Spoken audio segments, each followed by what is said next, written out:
HRN listeners. As we celebrate our 15th year, we are deepening our commitment to giving voice to the next generation of food systems storytellers, and we need your help. Our internship and fellowship programs help activate new possibilities for underrepresented and underestimated young people through experiential journalism, audio engineering, and production training. Through these unique programs, HRN helps food equity stewards build essential workforce readiness skills that expand their potential and foster economic mobility. Please consider supporting these critical programs. And with a minimum donation, you can be entered to win a dinner for two at an amazing restaurant in one of 8 cities and tickets to a concert at a great venue in one of those cities. We have incredible partners across the country who have donated, as they also share our passion for helping to educate the next generation of food systems storytellers. Check out heritageradionetwork.org/15 to donate and enter to win today. That's heritageradionetwork.org/15 to donate and enter to win today. And make sure you donate before March 31st. Thank you. This piece was brought to you by Roberta's, robertaspizza.com. Hey, Food Radio listeners. I'm HRN's Executive Director, Katie, and I'm really excited to share that we're launching a brand new show. Meat and 3 is HRN's weekly food news roundup. Tune in for a deep dive and 3 tasty shorts every Friday evening. It's 15 minutes, so you can listen while you wait for your pizza. This week, the fight for universal free lunch in New York City public schools isn't over yet. I'm overburdened. I'm overworked. I don't get staff when people are out. Plus, Dana Cowan, former editor of Food and Wine magazine and host of HRN's Speaking Broadly, catches up with Valerie Lomas, the winner of the Great American Baking Show's Derailed Season 3. Discover how a Danish brewery is motivating people to get fit, and hear Allison Roman speak to the highs and lows of her cookie recipe going viral. Every time I see anyone in a social setting, that's generally the first thing they ask me is, how are the cookies? Be better informed and wildly inspired by the stories and people you hear on Meat and 3. Find us on iTunes, Spotify, Stitcher, or wherever you get your podcasts. Thanks for listening.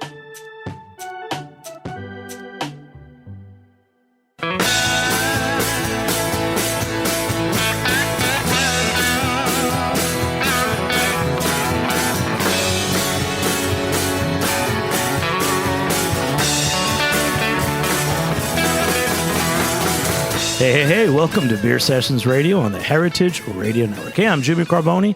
I'm the host of the show, and today is Tuesday, May 19th, 2018.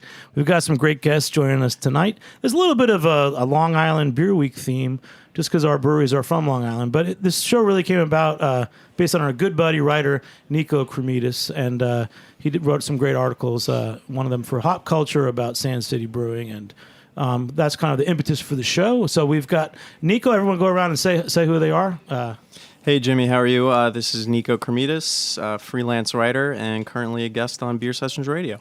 Great. And whoever's next is going to pour all the beers. And then we got guys from Barrier. I'm not pouring all the beers. Mike Descarfino, Barrier Brewing Company. You know what's great, Mike, is that our buddy Ethan, who's our listener who logs every beer that we taste is on Untapped under Beer Sessions Radio. He said Barrier is my favorite brewery. I love it. I like this guy. So my name is Gage Siegel, beermenus.com, and that guy is my mortal enemy. I'm trying to push you guys. You guys should be tracking all the beers we taste on air. Fight. I'm Chris Candiano from Destination on Beer Company, a.k.a. Debco. That's great, man. You're a surprise guest from me, and another great new brewery on Long Island. What town are you guys in? We're in Bayshore on the South Shore. That's great, man. Welcome to the show. Thanks for having us. And one of our favorite beer bar guys who knows a lot about beer. Hi, I'm Brian Wingett. I work for Barrier Brewing. And you worked at Barcade a long time, and just shy of 7 years. Yeah. Yeah. So we've been trying to get you on for a long time. So you can hear Brian's voice a lot today. We're gonna have him weigh in on tasting beers and everything. Hear the sound of me drinking a lot. And the whole theme of the show is from Niko's article on Hop Culture. The guys from Northport, Long Island, who've they're making big names for themselves, and everyone's excited to try their beer tonight. Welcome, Sand City. Well, thanks for having us, Jimmy. My name's Kevin Sihler, Sand City Brewing Company. And I'm Bill Kiernan. It's great for being here. All right. It's funny because we were out at the bar at Roberta's earlier, and I walked in and I looked at Niko had posted on Instagram a photo from Hop Culture of these guys from Sand City, and I figured one was the other, and of course I got their names mixed up. But we have a lot of attractive guys over there. It's easy. Well, you guys are great. Well, Niko, you've been covering beer in the New York area, Long Island area for years. This article for Hop Culture, it was a big deal. Just give us a sense of what Sand City is to you and, what that article was about. Yeah, so, to me and I think a lot of other people on Long Island, not only on Long Island, but now across the country are recognizing Sand City as one of the, the foremost producers of IPA, namely the New England style, the hazy style, northeastern style, whatever you want to call it. And recently, the reason for the article, Sand City's tap room had been closed by the village of Northport, and so I decided to have a chat with Kevin about how that affects the brewery, because obviously the brewery produces puts out a lot of IPAs and in the model of limited releases through line culture, and that's kind of popular across the country right now, is waiting online for limited edition releases of IPAs. Waiting in line for cans, waiting in line for brunch. Why do you guys do that, man? I mean, I always thought I was in the industry. I'm cool. I can cut the lines. I don't have to go to brunch on a Saturday. I don't have to wait in line on Saturday. So are people making you wait in line for their beer, Jimmy? You're not better than that? I just don't go to the lines, but it is a new thing. And you're saying because of this, it's changed the model for these businesses. So like Kevin, when you guys first opened in Northport, I'm sure they had open arms and welcomed you because you're a craft brewery. You're also a farm brewery license too, right? Right. We have our dual license now. When we first opened, I mean, the town has been ultimately very supportive. It's just we ran into a couple hiccups recently. And I think that's just, the culture of being in a small village, a mixed-use village where we do have residential neighbors. So there's going to be certain complaints about, what we're doing here, we're manufacturing beer. So it's an industrial environment. And we are, we were never expecting to have these lines for our can releases. And all of a sudden, on a Saturday or Sunday morning, there's 300 people showing up, and they've got to kind of wait somewhere. So it draws attention.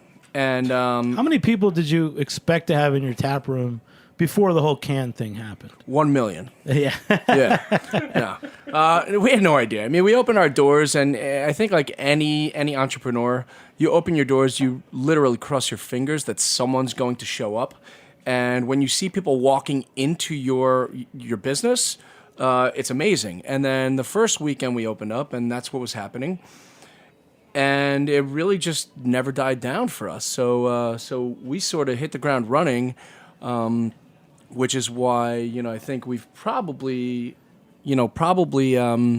ran into some issues because we weren't quite expecting the growth that we've seen. So yeah, no, and that's amazing. And Niko, I know you captured that. You mentioned Alchemists kind of starting this trend in Vermont. And I think what's interesting now is, in this room we have three of the breweries on Long Island that are drawing these types of lines for their limited releases, namely Sand City and also Barrier and Dubco. All of these breweries are producing really tasty IPAs that people want to queue up for and get their hands on.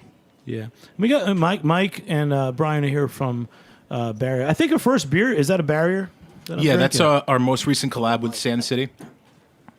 That is cool. So appropriate for the show, guys. Kudos. I'll get you, Niko.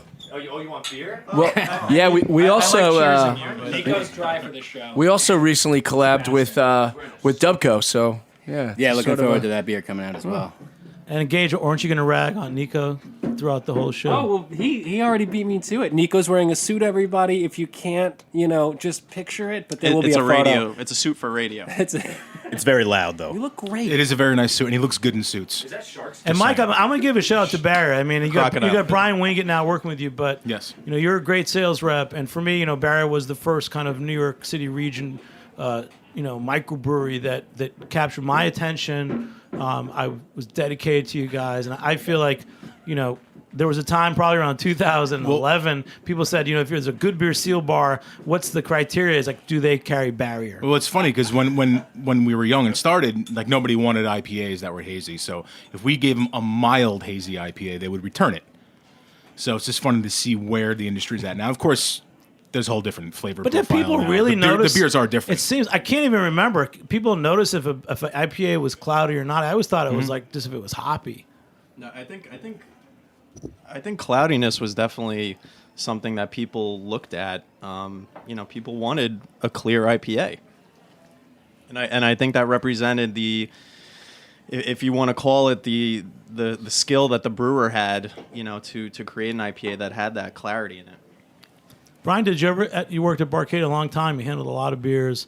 Did these issues ever come up? I never. It's funny now, like someone say, "Oh, my IPA is cloudy." Is something wrong with that?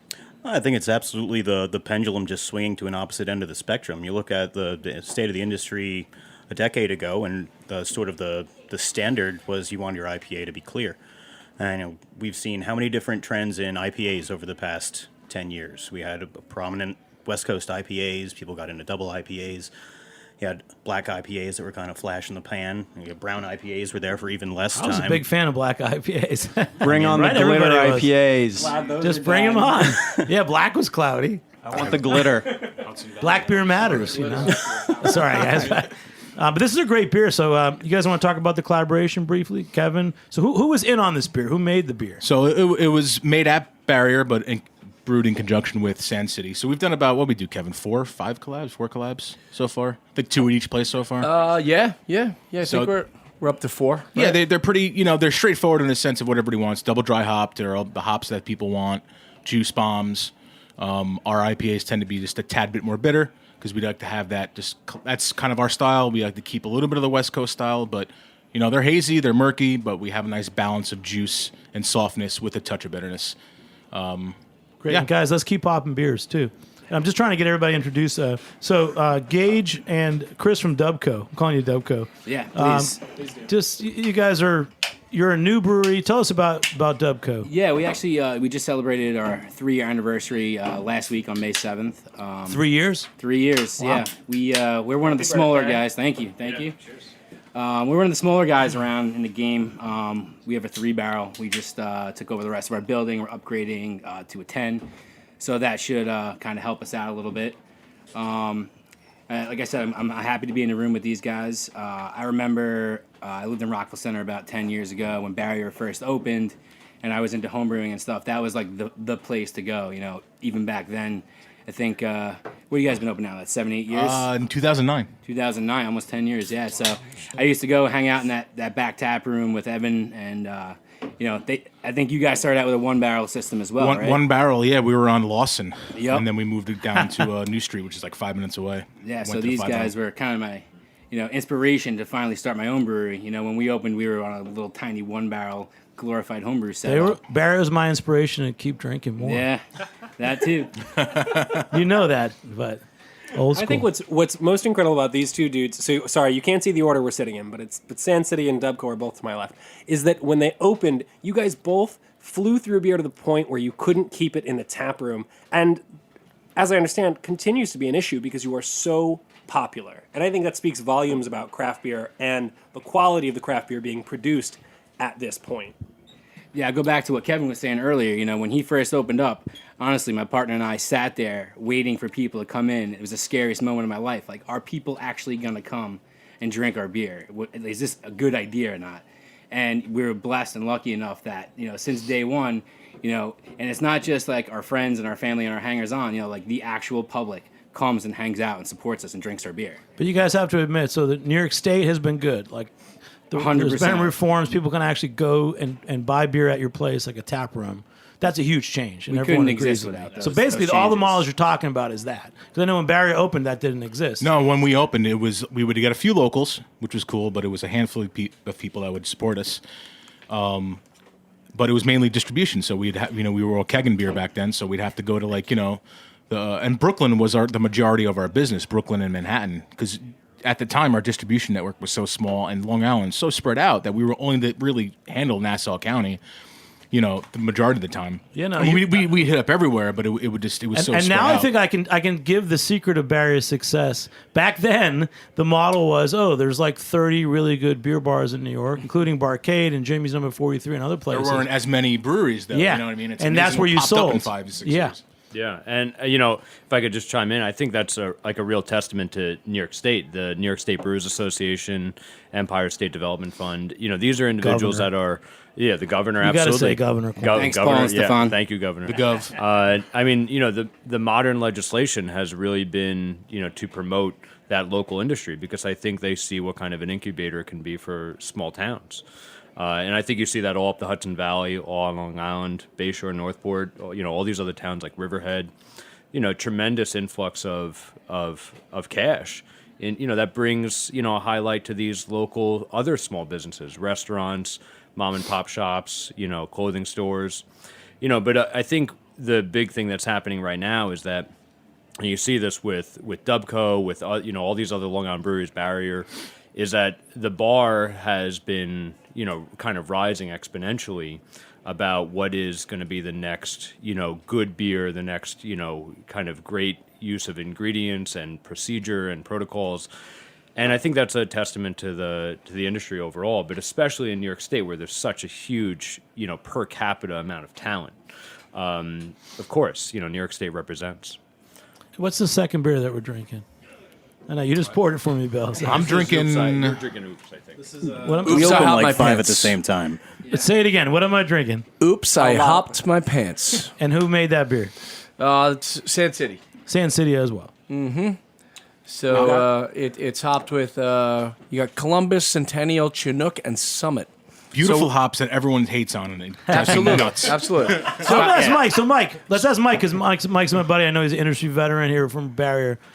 Why did Sand City, when they opened and they hit, what is it about them that makes, why is their beer so good? Well, I think that they're in an area where people there's a need for a brewery.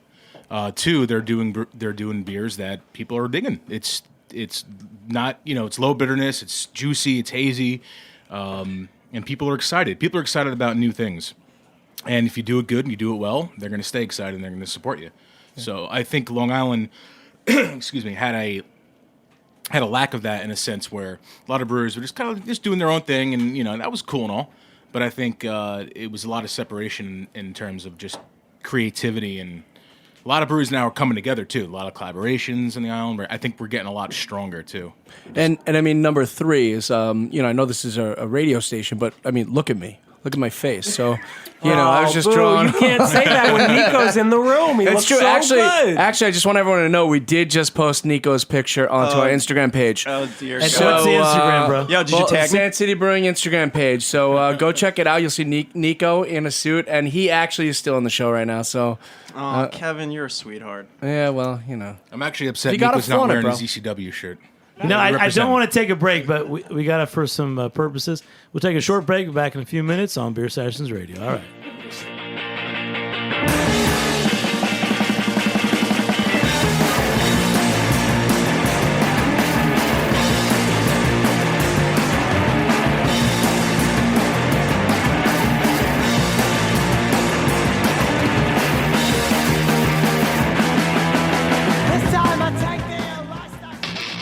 My name is Brandon Boy, co-owner of Roberta's, a super duper awesome place.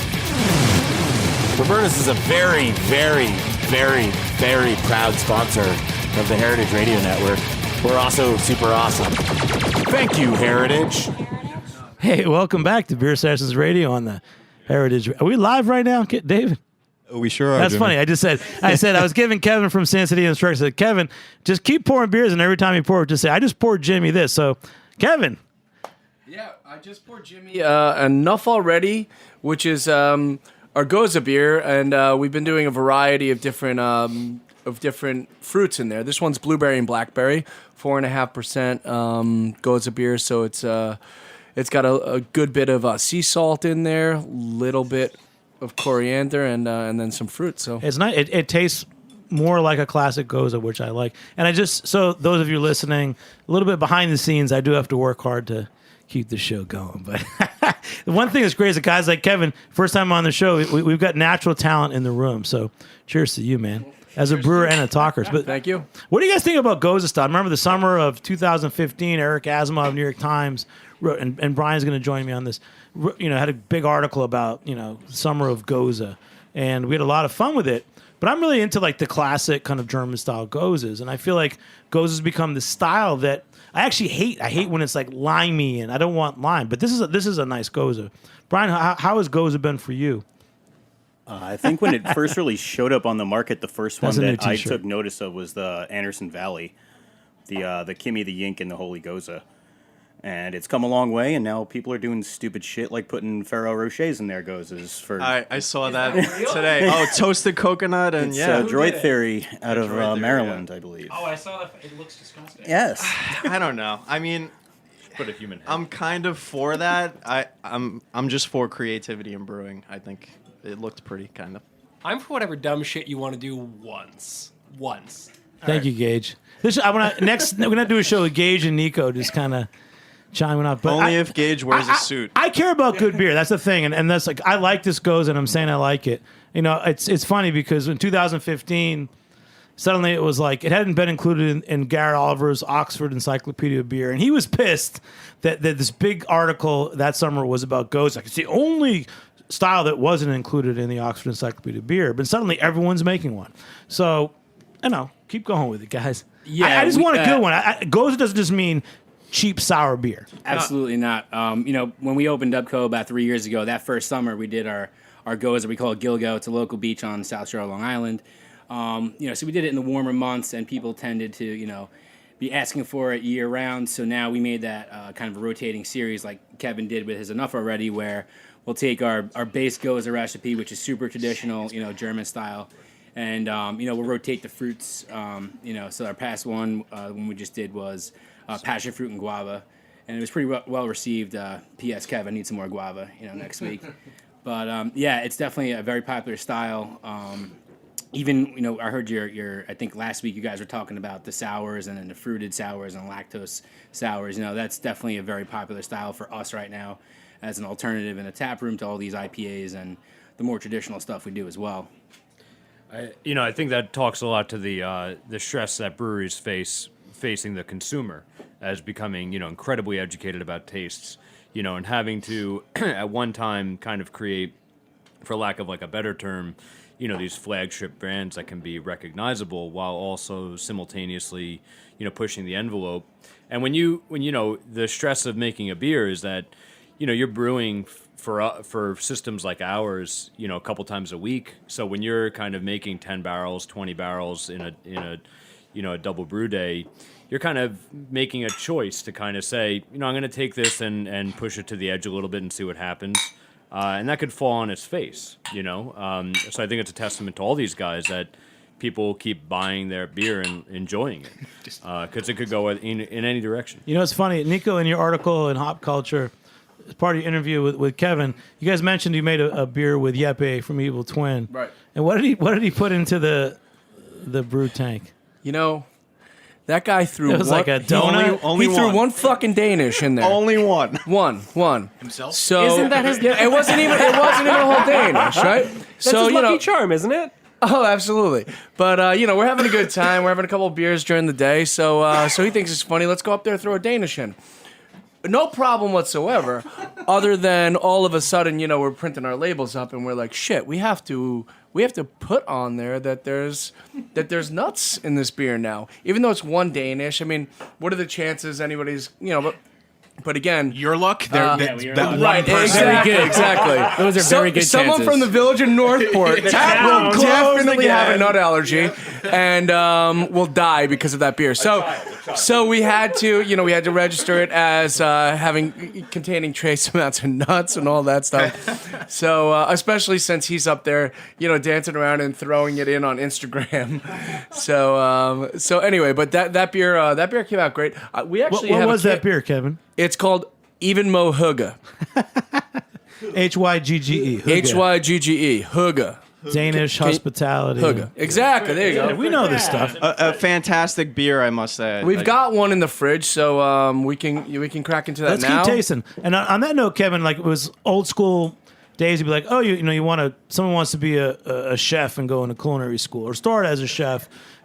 Someone said, oh, we're going to put, Lydia Bashner said, I'm going to put out cookies for the interview. And if they eat the cookies, they get accepted. If they don't eat the cookies, they don't get to be a chef. And I just noticed for you, we were talking about hazy IPAs, but your Goza, I noticed you reached for the can and poured yourself a refill. What does that tell us about your Goza and the beers that you really like? All right, well. Shameless self-promoter. And we're videotaping. He was hoping you'd notice. He only drinks his own beer. I only drink Sellout. No, I mean, so I'm a big fan of the style. I do like. So it's a series of ours, enough already, and it's one of the particular beers that I just really enjoy. So I've been drinking a lot of it, as are some of the other styles some of our other non-IPA styles, I should say, that we brew because, all of us in this room we do brew a large amount of IPA beers. So, being working in a brewing environment and brewing those kind of beers, you're looking for a little variety sometimes. So, yeah. Yeah. Bill's taking over. I think, there's something that's so natural. And next beer, gentlemen, let's keep going. There's something so natural about, Jimmy, you driving? We're talking about a I group live of in New York guys that are City, making public beer. transit. Of course there's going to be this desire to just throw something into this boiling pot. I mean, it just makes sense. It's like in the nature of the desire to kind of want to be creative. I can remember when we were back home brewing, and Kevin's the master. I was just kind of following his lead. But the number of times I was living with Kevin at the time, I would kind of go to the herb garden and throw in just, whatever kind of You have an herb garden at the brewery? He's making this sound a lot different than it really was. That we were living together and we had an herb garden and we were throwing stuff into our beer together. It's what it was. I mean, he was renting pictures. a cottage That's in what my it house. was. He was renting a cottage in my house, and we come over once in a while and brew. All right, but it You wasn't. guys- we you didn't guys share a bed. Live We on didn't Long share a bed. Island. Oh, yeah. We shared an herb garden. This This is getting a little too personal now. I like this, but cheers. We walked to the wrong radio show. What kind of articles you writing over that there, sets Niko? us up, yeah. I think I just found my next article. It's like that Seinfeld episode. Well, actually, when you're working together, sometimes you have to share a bed. Bruise Brothers. You guys, this is a great show. What's the next beer? Let's keep pouring beers. It was guys. head to foot. This is our Sonar. It's from Dubco. It's a barrel aged saison. But my first Dubco ever. Well, cheers. On air. Our Sonars are What does saison. Dubco mean? There's another name. Well, it's an acronym for a Destination Unknown Beer Company. It's kind of a mouthful to say. Sounded like a good idea at the time until you have to write it and type it 1,000,000 times a day. So the kids are calling it Dubco these days. Kids. You got T-shirts? They're crazy. Yeah, so this is our saison. We aged in French Chardonnay barrels, and we added some Brett C in there. It's been sitting for about 6 months. Just pulled it out, so it's a little something different than the IPAs. Like Kevin said, I like to switch it up every now and then. How dare you switch it up? Sure. And I think it's interesting. Destination Unknown is actually the first brewery on Long Island to have a cool ship. That is correct. We got a cool ship. I want to say in like November last year. We got 2 of them in before we couldn't physically do it anymore over the winter. So that's kind of our plan. We're doing, like I said, we're a very small brewery, so we're able to do a lot of cool stuff, like having a cool ship. So Where do you put the cool ship? Is this in the brewery? We have it out our back door, and behind us is kind of like a nature preserve. So we figured that's a good place to kind of pick up some of these wild bacteria that spontaneously ferment this beer. So it's going to be a pretty long process. We did 2 of them, probably do two or three more, and within a year, start tasting them and blending them, and see what we get out of it. Niko, I've known you forever, and you've always covered Literally the forever. Long Island beer. Yeah, in my life, Long Island beer scene. Tell me more about Chris and Dubco.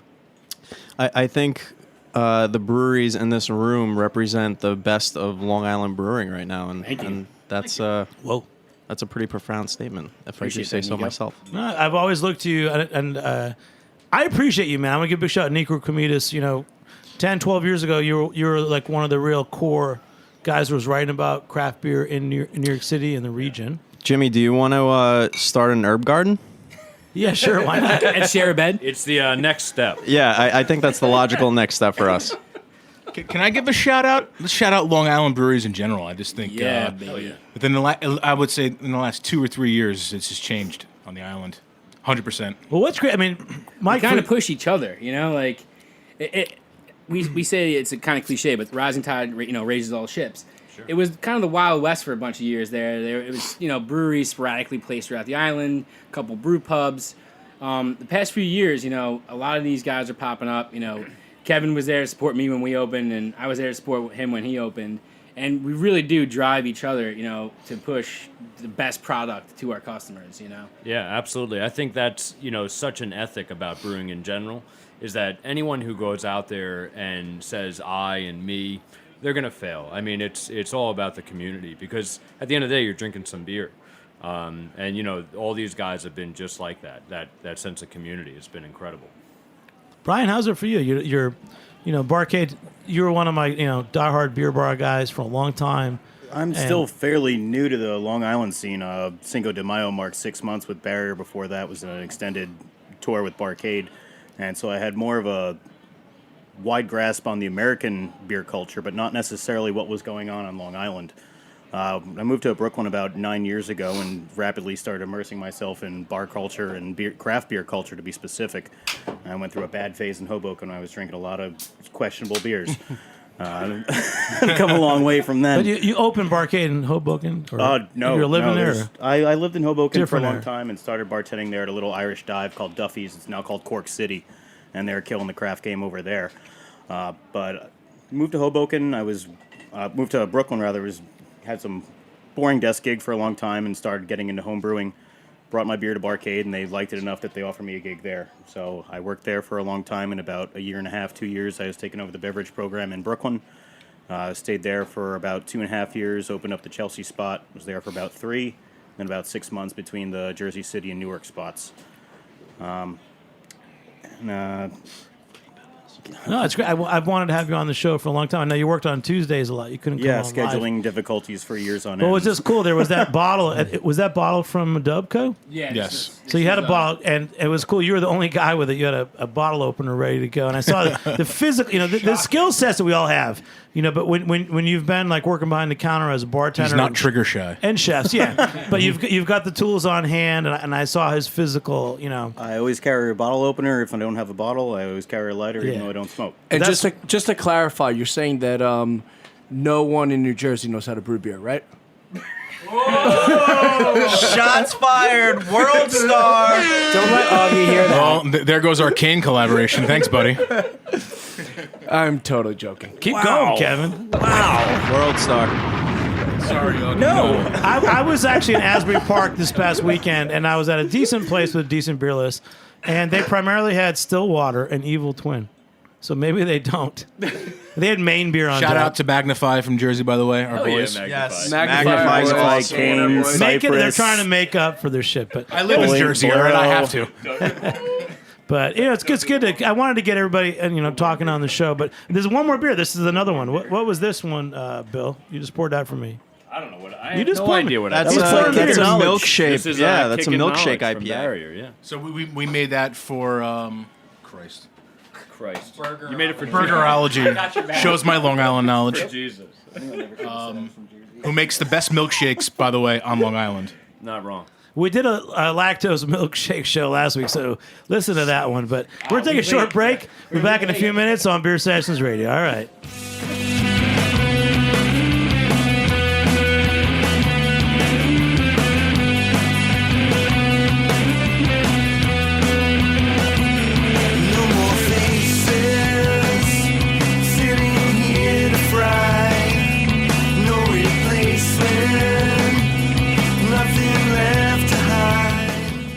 Hey, like what you hear? Heritage Radio Network has plenty more.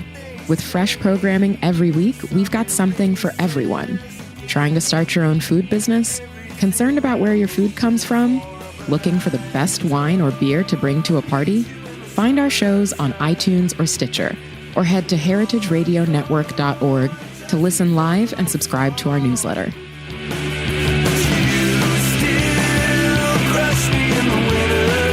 Hey, welcome back to Beer Sessions Radio on the Heritage Radio Network. Big shout out to heritageradionetwork.org.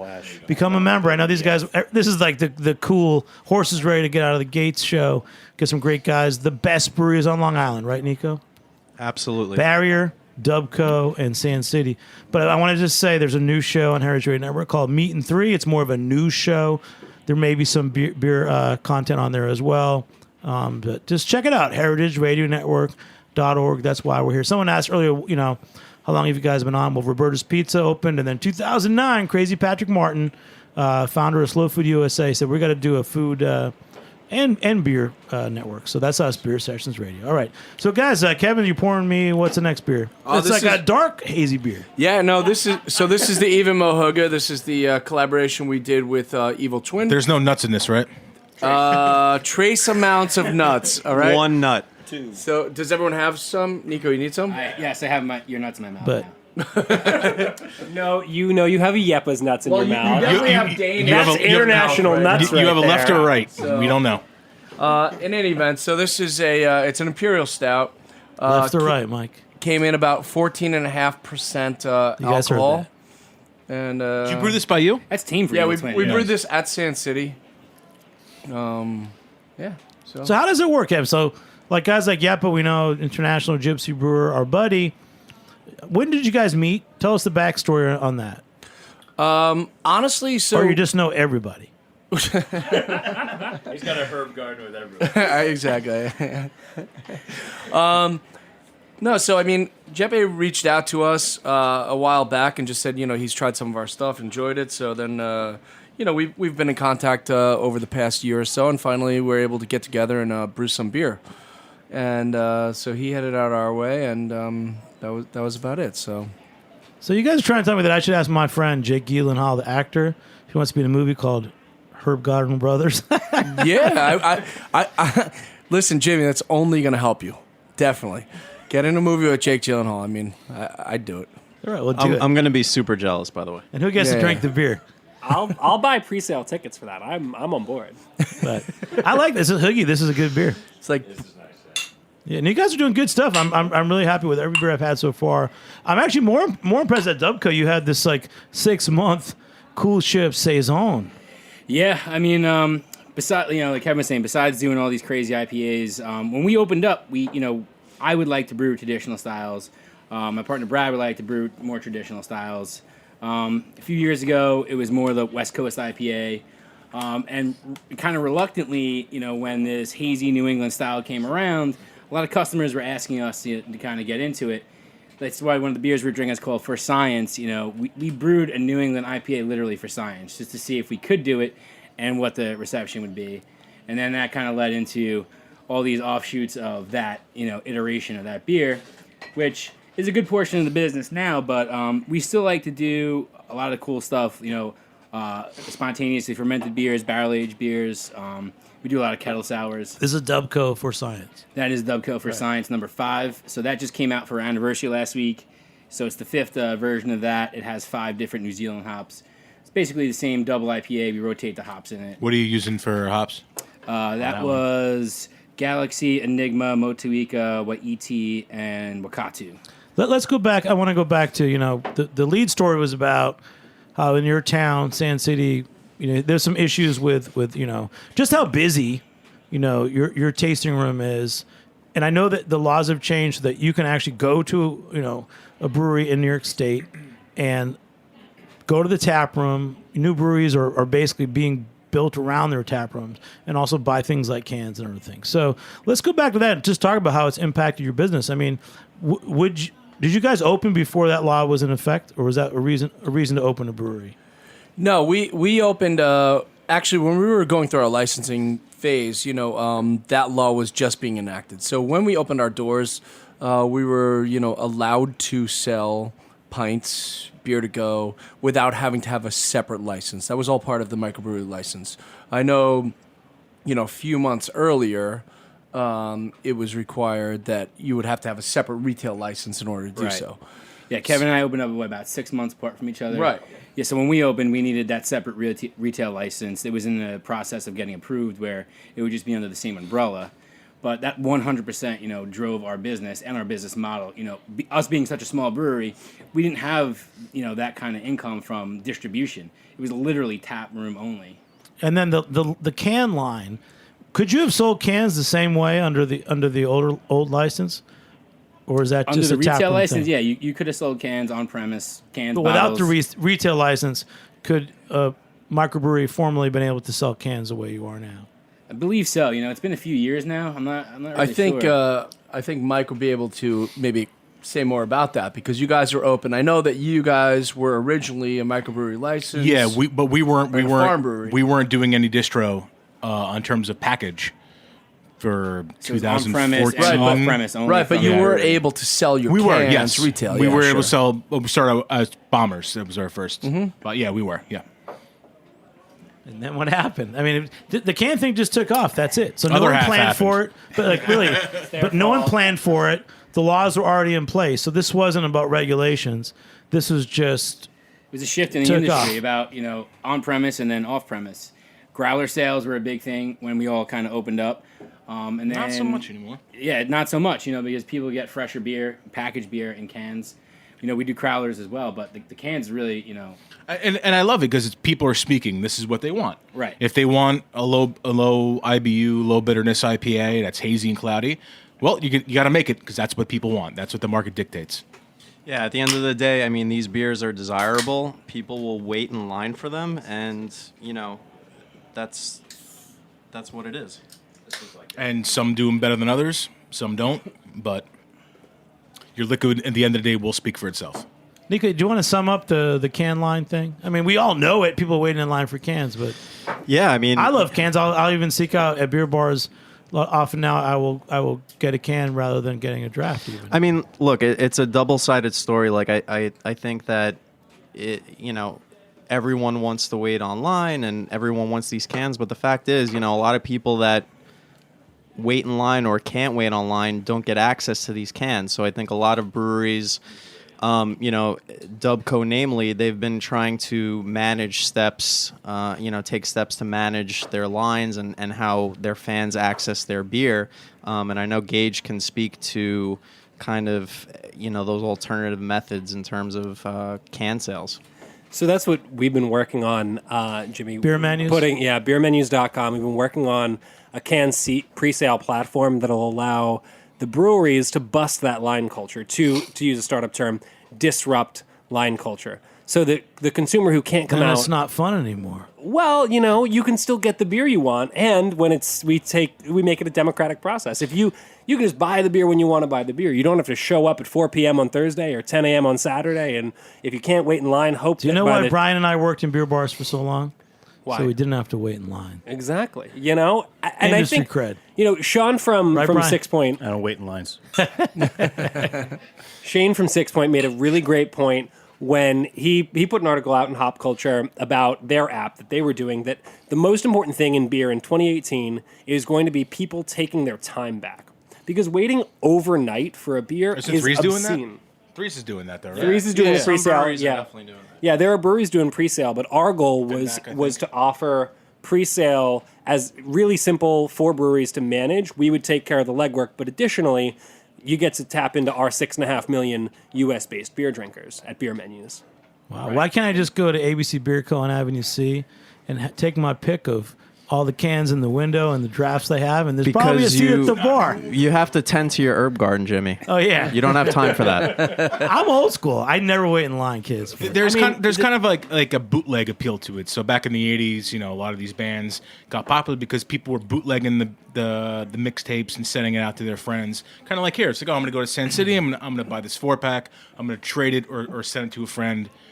And guess what? There's some guy in Nebraska that has a 4-pack of Sand City that never would have had it before. There's a big draw getting it direct from the brewery. And additionally, I'm sure y'all will attest to this, you make more money that way, and that's always good. Yeah, and you see it in different industries as well. Supreme, you see it at different streetwear emporiums. this is what's happening right now. I mean, brands, or whether it be breweries or cupcake shops, sneakers, they're dropping drops.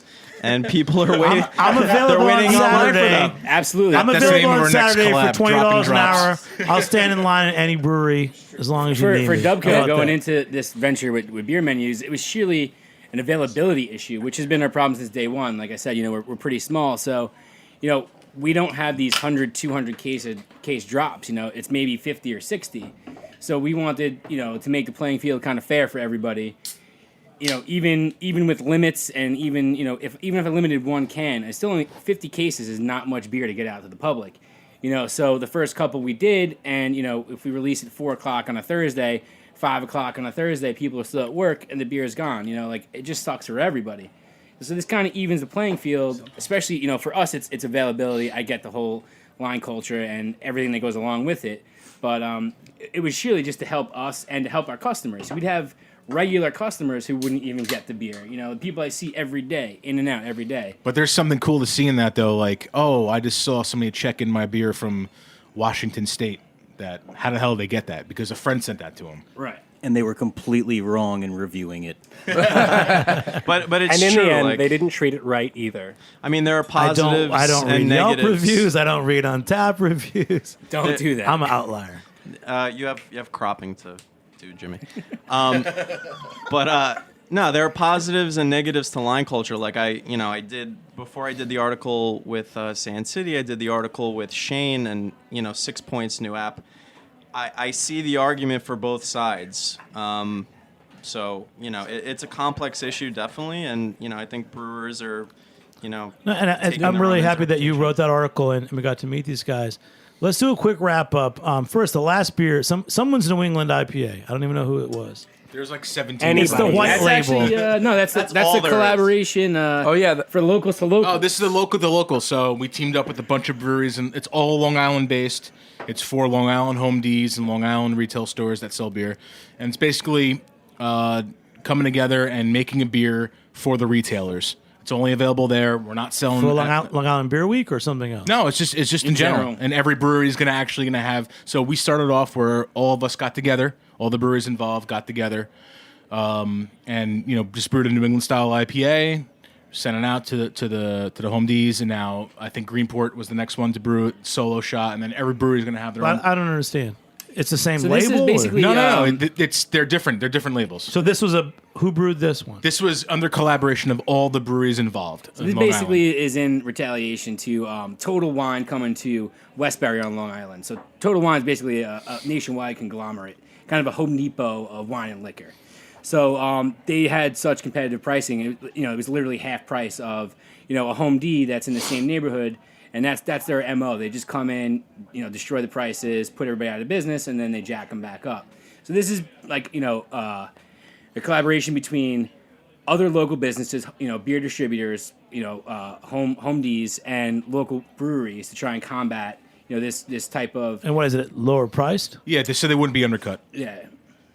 Well, that's cool. So that's like, wow. Last time we talked, there was like the Sandy Relief beer. Yeah, that was many moons ago. Yeah, so since then it's been almost 6 years. We're trying to help out these other local family-owned Long Island businesses that have been around forever. This is profound. So how are you able to come together and make it cheaper? Well, it's not necessarily cheaper. Does it ever have the name of the brewery on it? It's exclusively for the selected Home these Ds, guys. So if somebody that owns like a 7-Eleven or a national chain like Total Wine comes in and tries to buy our product, we're going to say, listen, this is just specifically for our local, family-owned businesses. Let me give you a very, very quick backstory. So we brewed a beer for Total Wine, ironically, because they reached out to us and said, hey, we'll purchase 300 cases. Can you make the beer? And we're not going to give you any discounts. Sure, you want to make it? If you can take it, sure. And then there was some backlash from a couple Home Ds who were. What's a Home D? A home distributor. A local beer distributor. Like a beer. Local beer distributor, Okay. yeah. So, but customers, people that have been doing business with Barrier since day one. But it was more. It was obviously just a misunderstanding, a misconception what happened. So then we got together, we talked, like, all right, listen, we didn't realize that. We totally get that. If we ask for it, you do it first too. So I said, yeah, well, why don't we do it? Why don't we do one for you?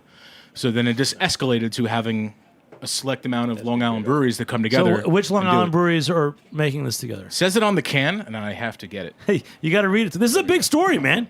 I think, Niko, did we beat you on this? We have Barrier, Destination Unknown, Great South Bay, Greenport Harbor, Oyster Bay, Sand City, and Spider Bite. This is awesome story, man. Thanks for bringing it on air. Is this meant to be like a line of product? Yes, so it's so our first beer was the overall collaboration, which involved all of our breweries, and then there's going to be single beers by every single. Right. So next brewery month is on top actually a of it. Greenport Harbor that's going to hit.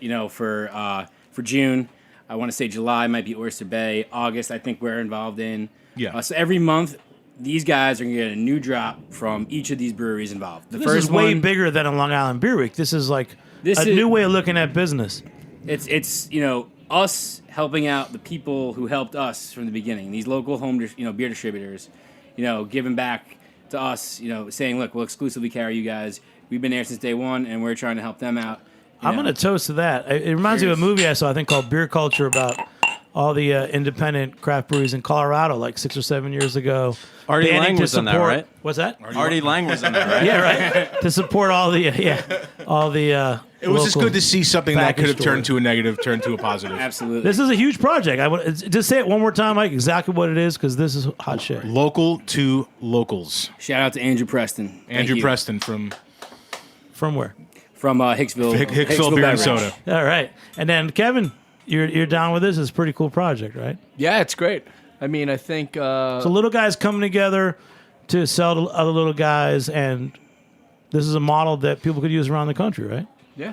Keep little small independent sellers with independent breweries. Absolutely. This is, it's our backyard. So we want to make sure that everybody involved who's helped us grow, we can help them grow.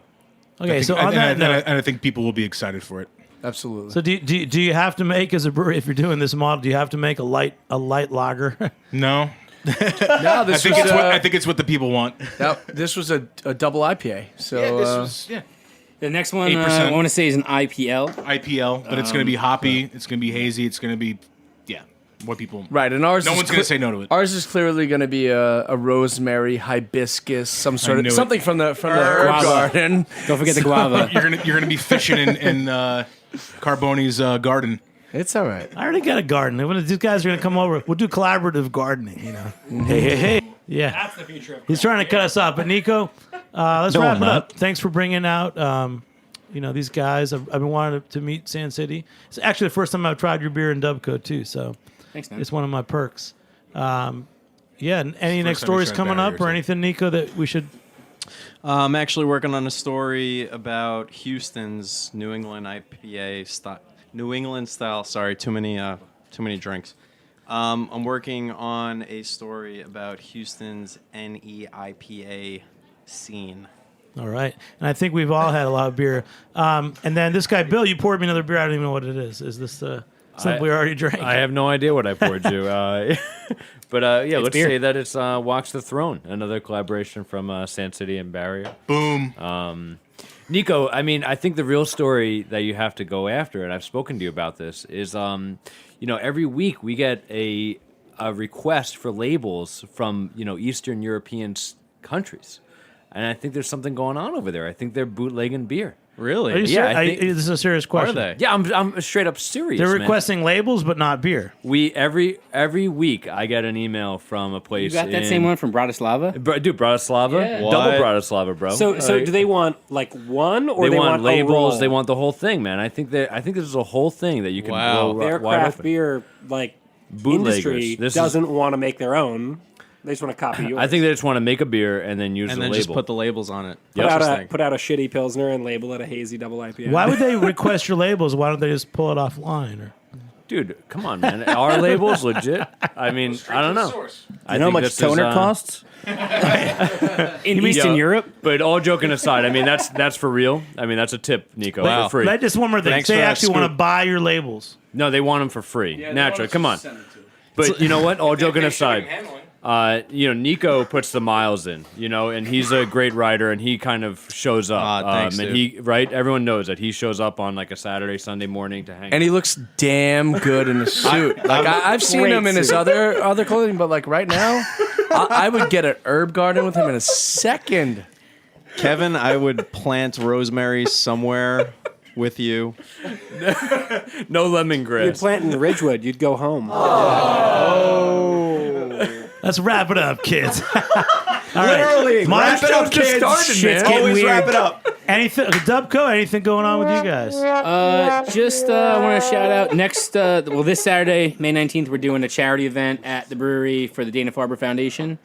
It's a ticketed event. If you can stop by, come down. It's for a good cause. What town are you in? We're in Bay Shore, Long Island. New York State. And New York State, planet Earth. And we have an event coming up this Sunday, right, May 20th, at Hoyt Farms in Smithtown, dedication to a former firefighter and U.S. soldier, Chris Raguso, who was killed in the line of service. Oh, man. So hats off and We peace out. brewed a beer for it called Sixth Wave because he did six waves in Afghanistan. So that beer will be exclusively released there as well. It's nice, and it's open to the public. It's open to families, and you know. And Barry, can you top that? I mean, come on. How do you top something like that? No. But I am going to plug Long Island Beer Week. We have a couple of events. Oh, yeah. Morrison's in Plainville tomorrow night. Hoptron on Thursday. I got something else in Freeport. Saturday we got Five Borough Craft Beer Fest at the Well. Five Borough Craft Beer Fest in Brooklyn at the Well. All right. You guys there? Who's all there? Yeah, we'll be there. Yep. Beautiful. Cheers. Well, cheers to you guys, and Thanks for having us. coming on. Cheers. I'll just say this: that coming up July 18th, New York City Brewers Choice. It's invite only. Oh, it's going to be a Brewers little Choice. scale back this year, and a special event that's been going on since 2000. Where is it at this year? It's going to be in Williamsburg on the waterfront. Love it. Nice. All right, and big shout out, thanks to our engineer David Tadashore. Justin Kennedy, our producer. Thank you, Justin, for wrangling all these guys, bro. This was a cool show. Justin. Niko Krommydas for writing that article, and I'm Jimmy Carboni. We'll catch you next time on Beer Godspeed. Sessions Radio. All right. Right on.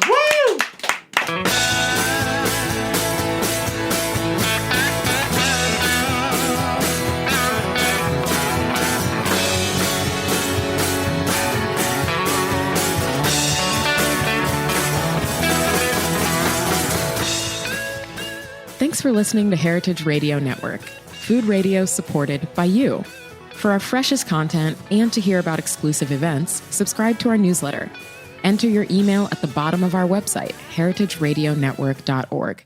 Connect with us on Facebook, Instagram, and Twitter at heritage_radio.